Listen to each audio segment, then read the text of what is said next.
할렐루야. 오늘도 화요일 새벽 예배 함께 하신 여러분들을 주님의 이름으로 환영합니다. 찬송가 310장 함께 찬양하시겠습니다.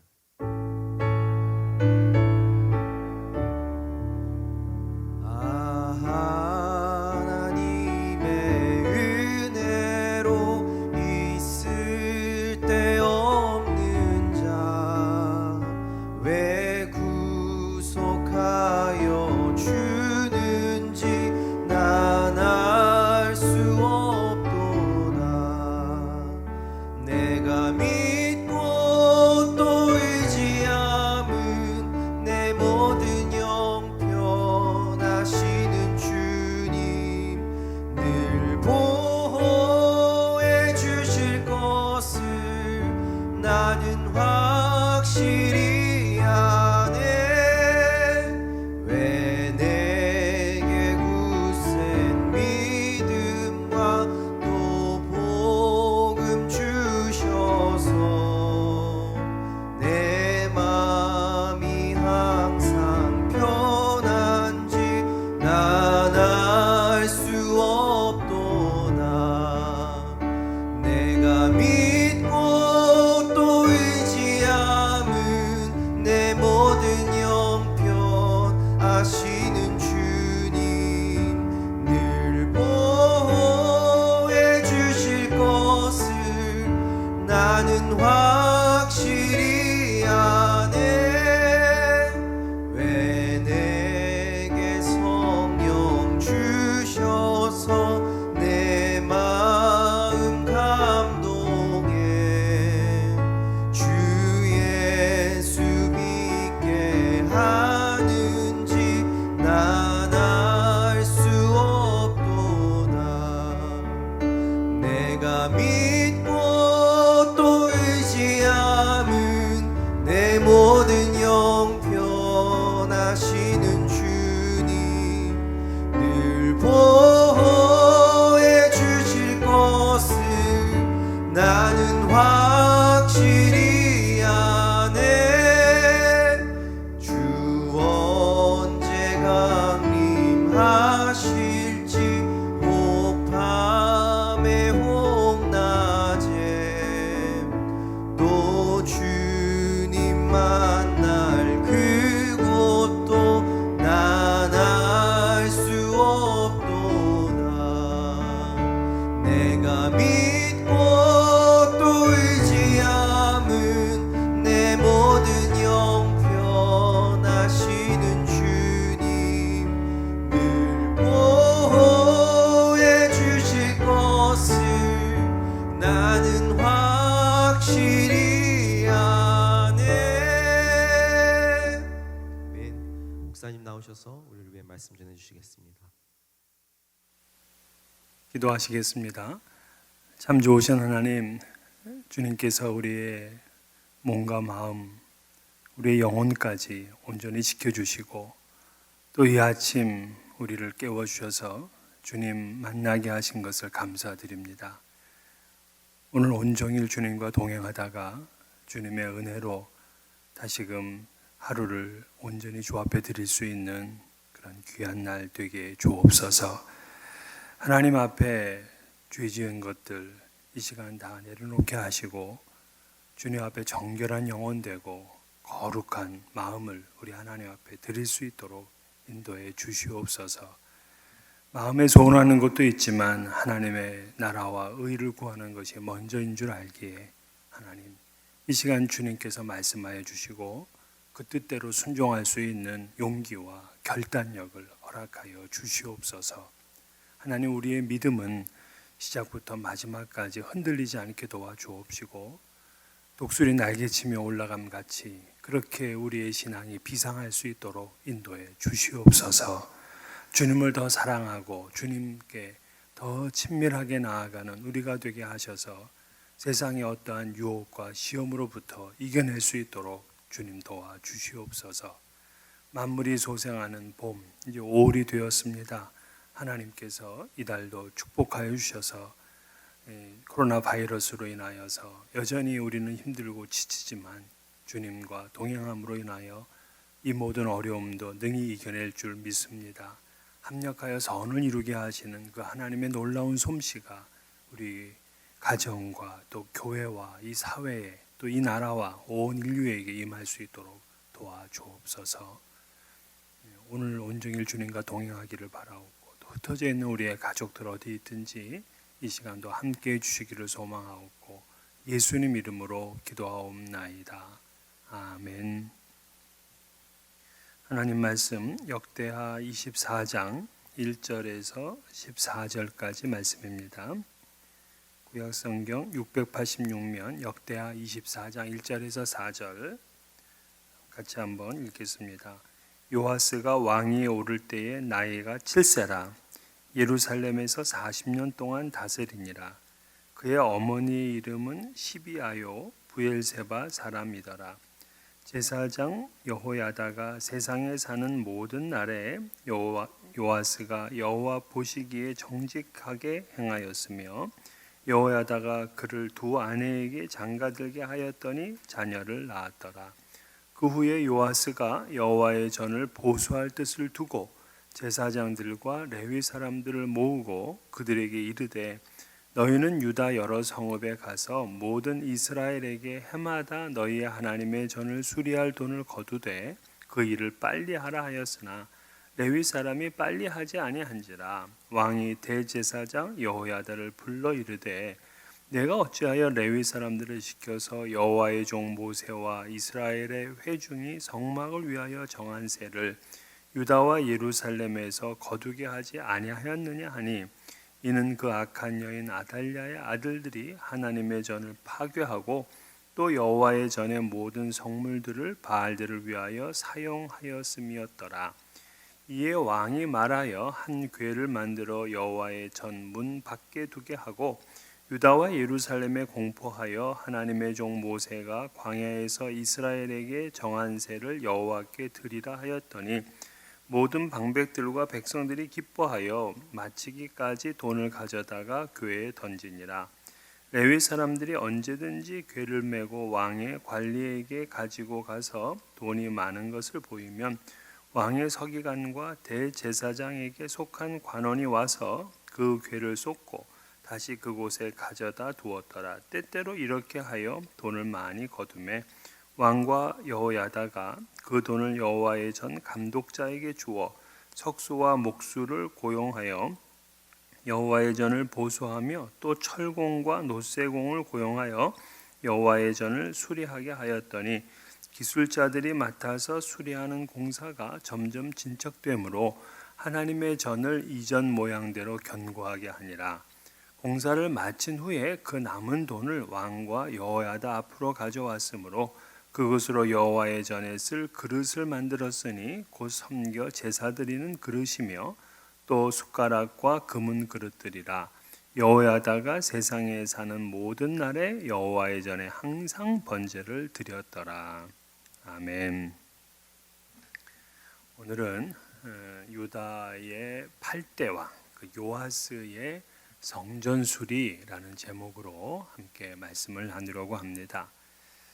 아합의 딸, 그 북왕국, 아주 나라를 바알 종교화시킨 그러한 왕이죠.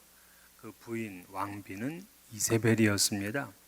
그의 딸이 아달랴인데 이 아달랴는 남왕국 유다로 시집을 왔어요. 그리고는 최고의 권력을 누렸습니다. 자기의 남편이 5대 왕이었던 여호람이었어요. 그리고 아들은 6대 왕인 아하시아입니다. 근데 그 아들 아하시아가 왕위에 오른 지 1년 만에 죽고 말았습니다. 살해를 당했어요. 그러자 그녀는 그 아하시아, 자기 아들이잖아요. 그 아들의 자식들을 모두 죽입니다. 왜? 자기가 왕이 되려고. 그래서 직접 자신이 7대 왕, 유다의 7대 왕이 됩니다. 하지만 워낙 포악하고요. 통치 기간 동안 백성들은 힘들고 고통스러운 세월을 보내야 됐습니다. 완전히 나라를 바알 종교화 그렇게 만들었어요. 하지만 그녀가 이제 자기의 아들인 아하시아의 자식들, 즉 손자들을 다 죽일 때 그 막내인 요아스 하나를 그 고모 여호사밧이라는 고모가 1살짜리 자기 조카를 숨겼습니다. 그리고는 그 남편이 대제사장 여호야다였는데 여호야다는 성전에서 그 이후에 6년간을 이 요아스를 이제 양육을 한 겁니다. 그리고는 날짜를 정하고 과감하게 그 아달랴 왕비를 향해서 반역을 일으킨 거예요. 그리고는 죽입니다. 요아스는 7살의 나이에 유다의 8대 왕이 되었습니다. 그 결과가 어땠느냐? 우리 지난 23장 21절에 보면 그 땅의 모든 백성이 즐거워하고 성중이 평온하더라 이렇게 되어 있어요. 자, 백성들에게 즐거움이 회복되고 나라는 평온하게 되었다. 사실 이러면 참 행복한 나라잖아요. 이 모든 것이 자기 위치를 제대로 차지할 때에 이런 일들이 있어요. 있어야 할 사람이 그 자리에 있어야 돼요. 없어야 할 사람은 그 자리에 없어야 돼요. 이게 뒤바뀌어지게 되면 기쁘지 못하고 평안하지 않습니다. 천지창조, 우리 창세기 1장에 보면 하나님이 보시기에 좋았더라 하는 말씀이 있죠. 왜냐하면 전부 다 하나님이 말씀하시면 다 그 자리에 있는 겁니다. 이 해와 달과 별, 저 하늘 궁창에 만드셨어요. 그 자리에 있는 거예요. 바다는 이 땅에 또한 있는 겁니다. 그곳에 사는 고기와 그리고 하늘을 나는 새 모두 자기 자리가 있어요. 그렇게 되니까 하나님이 보시기에 좋았더라, 좋았더라 이 말씀을 반복하시는 거예요. 뭐든지 자기 위치가 있죠. 목사는 목사의 위치, 학자는 학자의 위치, 의사는 의사의 위치, 정치는 정치인의 위치, 주부는 주부의 위치, 학생은 학생의 위치. 이런 위치를 잘 잡고 그 위치에 자기의 어떤 존재를 가치를 발휘하게 되면 모든 게 다 평온해요. 그러나 이게 뒤바뀌어지게 되면 이제 어렵죠. 아달랴는 유다의 왕위에 있을 수 없는 바알 숭배자였습니다. 그런데 그녀가 제거되고 다윗의 왕조인 요아스가 왕좌에 앉자 비로소 나라가 태평해졌습니다. 누가 왕좌에 앉느냐가 그렇게 중요하잖아요. 지금 유다는 다윗의 왕조가 회복이 되면서 이제 평온하고 즐거움을 누렸다 이렇게 얘기하는데 오늘 우리 삶에 우리 마음의 왕자에는 누가 앉아 계셔야 되느냐? 바로 예수 그리스도여야 됩니다. 왜냐하면 이 그리스도인들은 예수 그리스도와 함께 십자가에 못 박혀 죽은 사람들이잖아요. 그렇기 때문에 내가 아직도 그 내 마음의 왕좌에 앉아 있으면 안 돼. 내 욕심이, 내 자아가, 내 삐뚤어진 욕망이 이런 것들이 거기에 앉아 있으면 안 돼요. 오직 주님이 우리 삶의 주인의 자리에 앉아야 그 사람은 진정한 행복과 평안과 즐거움이 있습니다. 요아스가 이제 7살 나이에 유다의 8대 왕이 되었어요. 하나님의 전적인 은혜입니다. 그 이전에 르호보암, 아비야, 아사, 여호사밧, 여호람, 아하시야, 아달랴 이런 사람들이 이제 다 이 유다를 다스렸는데 이때 요아스는 사실은 자기도 할머니의 칼날에 죽을 수밖에 없었던 운명이었어요. 1살이잖아요. 그런데 거기서 고모가 나를 빼낸 겁니다. 그리고는 침실에 숨겨 있다가 6년 동안을 남모르게 키웠어요. 그리고는 당시 고모부이면서 대제사장이었던 여호야다의 도움으로 왕위에 올랐습니다. 자, 그가 왕이 될 때까지 자기가 뭘 했습니까? 7살짜리에 이제 한 일이 없어요. 그냥 숨쉬며 살아주었다는 것밖에 없습니다. 근데 하나님께서는 다윗의 자손을 중단시키지 않기 위해서 바알을 섬기는 패역한 왕권임에도 그 막내 아들 요아스를 구원하셔서 왕위에 오르게 했어요. 이것을 요아스는 평생 기억을 하며 살아야 됩니다. 평생 하나님께 감사하고 그리고 어렵게 오른 왕좌이기 때문에 하나님의 백성들인 유다 백성들을 지극히 사랑해야 됩니다. 그런데 내가 이 자리에 오른 거 당연히 내가 오를 자리에 오른 거다. 이렇게 생각하게 되면 그 사람에게는 감사의 마음이 없을 것이고 또 은혜 인식이 부족할 겁니다. 그렇게 되면 교만에 빠지게 되고 결국엔 자기 인생도 자기가 다스리는 나라도 어렵게 만드는 거죠. 실제 이 7살 나이에 왕위에 오른 요아스, 이 요아스는 자기의 그 고모부 여호야다 대제사장, 이분이 살아계실 때는요 정말 하나님 잘 믿었습니다. 근데 요아스가 일생을 선한 왕으로 끝마치지를 못해요. 그는 40년 동안 다스렸는데 제사장 여호야다가 살아있는 동안까지만 여호와 보시기에 정직히 행하였습니다.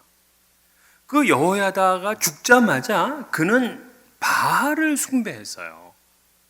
그리고 그 여호야다의 아들인 사가랴, 그 사가랴를 돌로 쳐 죽게 했습니다. 끝까지 하나님 보시기에 정직하지를 못했어요. 이처럼 자기가 받은 은혜를 잊어버리게 되니까 이제 하나님 떠나버리게 되는 거죠. 끝까지 하나님을 잘 섬기기가 그렇게 쉽지 않은 그러한 인생인 걸 알 수 있습니다. 요아스가 그러면 여호야다가 살아있을 동안에 그가 잘한 건 뭐 있을까? 그는 성전을 보수하는 일을 했습니다. 이건 단지 그냥 성전을 이렇게 인테리어 좀 바꾸고 수리했다 이거 정도가 아니라 완전히 무너져 있는 그런 성전을 개축을 한 거예요.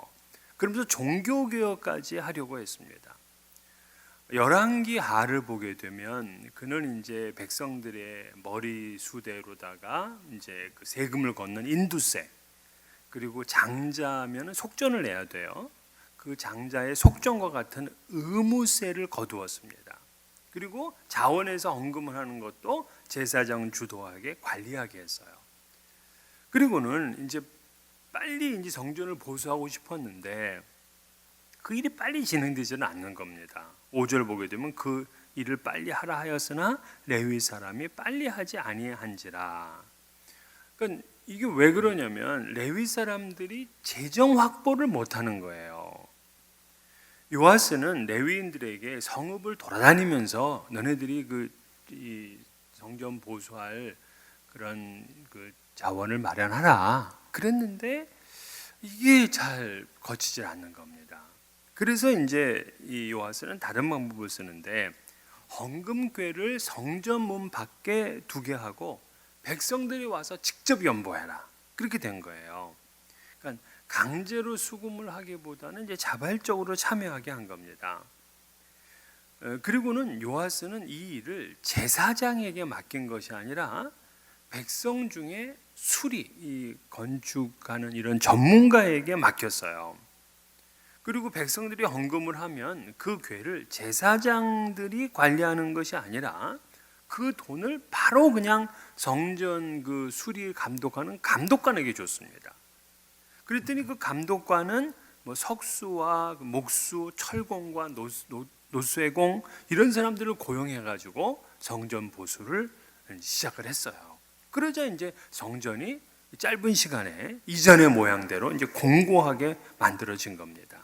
13절 보면 기술자들이 맡아서 수리하는 공사가 점점 진척되므로 하나님의 전을 이전 모양대로 견고하게 하니라. 그동안은 이 아달랴의 아들들, 그러니까 아시아의 이제 형제들이었겠죠. 1년 만에 죽은 왕. 근데 그 아들들로 인해서 하나님의 전이 많이 깨졌어요. 그리고 성전에 있던 성물들은 바알 신전으로 옮겨져 있었습니다. 그러니까 하나님 앞에 제사가 제대로 드려질 수가 없죠. 하지만 요아스 왕이 이를 이제 결단해서 성전 수리를 완성을 합니다. 그리고 제사를 회복해요. 성전 수리의 이 역사는 요아스 왕의 최고의 이제 치적이라고 할 수 있습니다. 물론 그가 혼자 힘썼다고 되는 거 아니에요. 10절을 보게 되면 모든 방백들과 백성들이 기뻐하여 마치기까지 돈을 가져다가 교회에 던지니라 그랬어요. 그러니까 지도자와 백성들이 모두 함께 성전 수리를 하는 그 일에 참여한 겁니다. 헌금을 한 거예요. 그러니까 사실 그동안 오랫동안 이제 회파되었던 하나님의 전이 이렇게 아름답게 과거의 모습을 되찾을 수 있었던 것은 세 가지가 있었어요. 그러니까 하나는 이 지도자의 비전이죠. 그리고 두 번째는 백성들의 참여입니다. 그리고 세 번째는 전문가에게 아예 위임을 시킨 거예요. 이런 비전과 참여와 위임, 그를 통해서 이제 책임감 있게 더 자기가 맡겨진 일을 완수할 수 있었습니다. 근데 오늘날 이 세 가지는 오늘날도 성공 요인이에요. 어떤 일을 함에 있어서 비전이 분명히 있어야 되고요. 또 그 일을 함께 참여하는 사람들이 있어야 되고요. 그리고 그 일을 전문가가 주관해서 진행을 시켜 나가는 거죠. 그렇게 된다면 모든 계획이 이제 형통한 역사가 나타나는 거예요. 오늘 여러분의 삶에서도 이 요아스가 했던 그러한 성전 수리를 위한 여러 가지 그 장점들 다시 한번 확인해 주시고요. 그리고 마지막까지 하나님을 잘 믿는 믿음의 사람들 되시기를 주의 이름으로 축원합니다. 주님 가르친 기도로 새벽 기도를 마치겠습니다. 하늘에 계신 우리 아버지여, 이름이 거룩히 여김을 받으시오며 나라가 임하시오며 뜻이 하늘에서 이루어진 것 같이 땅에서도 이루어지이다. 오늘 우리에게 일용할 양식을 주시옵고 우리가 우리에게 죄 지은 자를 사하여 준 것 같이 우리 죄를 사하여 주시옵고 우리를 시험에 들게 하지 마시옵고 다만 악에서 구하시옵소서. 나라와 권세와 영광이 아버지께 영원히 있사옵나이다. 아멘. 네, 오늘도 복된 하루가 되시기를 바라겠습니다.